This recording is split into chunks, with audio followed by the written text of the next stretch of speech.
We're getting close to releasing JWT support on OneGraph, and it has some pretty interesting twists. And so I thought I would do a quick demo, show maybe some 4 points, and solicit some feedback and see if anyone has some ideas about how to best share this with people. Because I really think this is powerful, and it just hides so much complexity with authentication and authorization. So to start with, let's just show basic JWT support. So what I'm going to do is log out of all of my services. I'm going to log into Spotify, and I can go ahead and run a query now. Say maybe I want to go into Spotify, and I'll search for You and I, and we'll get any tracks that work in here. So just make sure that that works. That looks good. But now what I can do is come in here, and I'm going to copy the access token as it lives inside of local storage. And it's no longer just this opaque token, it's actually implemented as a JWT. And you can see, or a JWT, I suppose. And you can see that it has all the standard claims you'd expect, the issuer, issued at expiration, some custom claims that we use for authentication whenever it comes to us to actually run and execute this query on your behalf.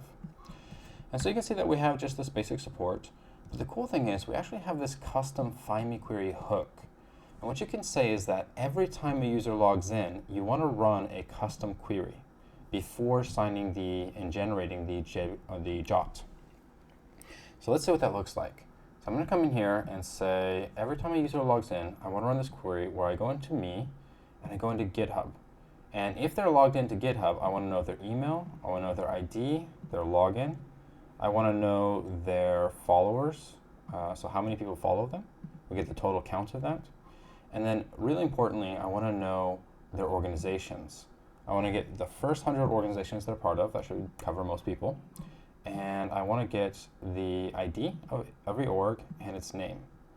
And while I'm in it, I'm going to go ahead and support Spotify login for my service as well. So if they are logged into Spotify, I want to get their email and their ID. Let's call this Find Me. And what I can do now is come into my app and paste this into my query. And so now this becomes the hook that every time someone logs in, that's going to get run and put into, the result will get put into the JWT. So I'm going to go ahead and log into GitHub. And you can see that OneGraph handles all of that just as we'd expect. Except now whenever I come and I copy that token, you can see that it's gained a little bit of weight because it has all the claims as before, but it also has this pre-flight query claim. And it has some errors because we're not logged into Spotify, as we'd expect, but it does have the data for me, GitHub. It has my ID, my login, has the follower count, and importantly, all of the organizations with their ID and their name. It's just super powerful. We can do a lot with this. So already our application, without having any server aspect whatsoever, can actually look at this, verify it, and be happy that these orgs are coming from OneGraph. They've been verified, and so this token guarantees that the user is actually part of these organizations. So that's the Find Me query, but you can also hook that up to a webhook, and this is incredibly powerful. So I have this sandbox running over here. And what I'm going to do is say, after having run that query, so OneGraph, user comes, logs in, this query gets run, I want OneGraph to send the result of that to this endpoint. So go ahead and save that. And what that's going to do is hit this endpoint here, and I'm going to be able to massage it and do some logic based off of that. And I can make I/O calls and whatnot. So you can see here, what I'm doing is I'm going to print out the input as I receive it. I'm going to see if the user is logged into GitHub. And if they are, I want to know if they're a superstar. And the way I determine that is if they have more than 250 followers. I'm also importantly going to see if they're an admin. And the way I determine that is whether or not their orgs includes an org called Cognitech. I can do other things. For example, I'm going to see if they're logged into Spotify. And if they are, or if they're not, I'm going to try to extract the user ID from GitHub or from Spotify. And that's my user ID. I'm going to integrate with Hasura. We'll see how that's useful later. So I'm going to assign some roles about whether or not they're admin based off of this information. And basically, I'm going to massage it all down to a succinct little token that has all of the information I want. So I'm already logged into GitHub. So let's go ahead and log into Spotify. And I'll bring this in. And we should see over here, boom. So we have our input as we received it, and we have our output. And so now if we go into, take a look at the JWT, it's gone that full cycle. And you can see that those original claims are still there. But now we have all the claims, they've been replaced by the claims that were inside of this, this application. So you can see that I'm not a member of the Cognitech organization. That's fine. But that means that I'm not an admin. I only am allowed to be a user. I am, however, a superstar, or superstart, I suppose. So I noticed that this is wrong, and I do want to be an admin. So what I'm going to do is come in here and say, first of all, I want to know if I am a member of OneGraph. So if I am the member of an organization called OneGraph, then I am an admin. And it should be superstar, not superstart.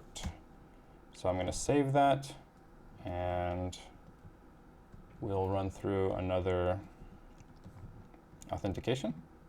So we'll log out of GitHub, we'll log back into GitHub,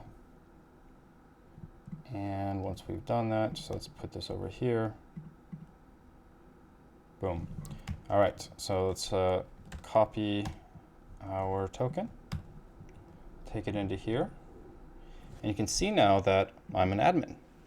So this is passed all the way through into my token. Superstar is fixed. So you can see it's really easy to iterate on this really quickly. And now we can use this token for some really powerful things.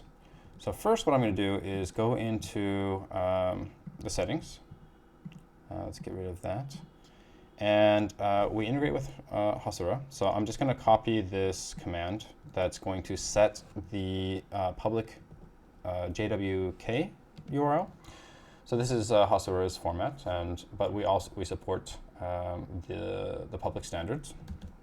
So I'm just going to set this, and I should restart, and we should be good to go.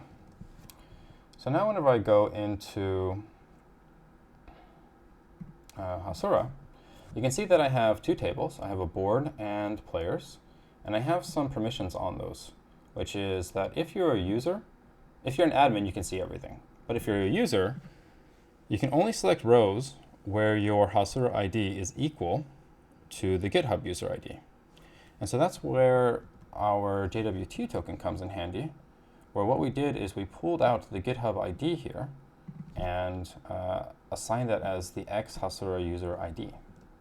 So that lets us kind of reach into this vast graph and pull out the exact bits we need for the token for our both authentication and authorization.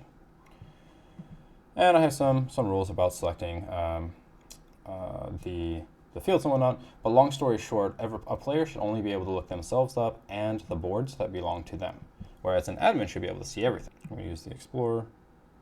So we'll do player, and we'll get the player name, we'll get the board, get the ID, get the name of the board, get the ID of the board. So if we run that, I'm logged in as a user. Let's get rid of those, and we'll run this.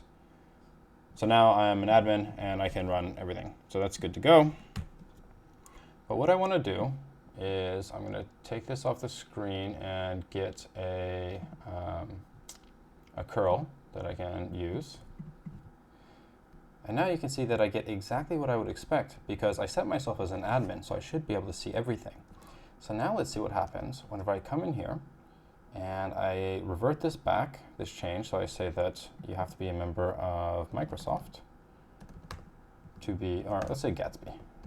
You have to be a member of Gatsby in order to be an admin. So once more, we'll go through our flow. So we'll log out of Spotify. We'll log back in. So this is going to trigger another JWT. And we'll come in here. We'll copy our token. And now what I'm going to do is edit the header. You can see that now I only get the player that has the same GitHub user ID as is contained inside of this token. So I'm able to actually assert that really powerful set of permissions really succinctly. And this is so much of what we do for the login parts of authentication and authorization.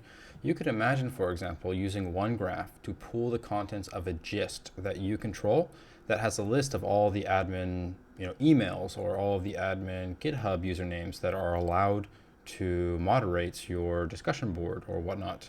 So you have this one quick, easy way to pull out all of the authentication, all the authorization that you need, and stuff that into a token in just a few lines of code. It's really powerful.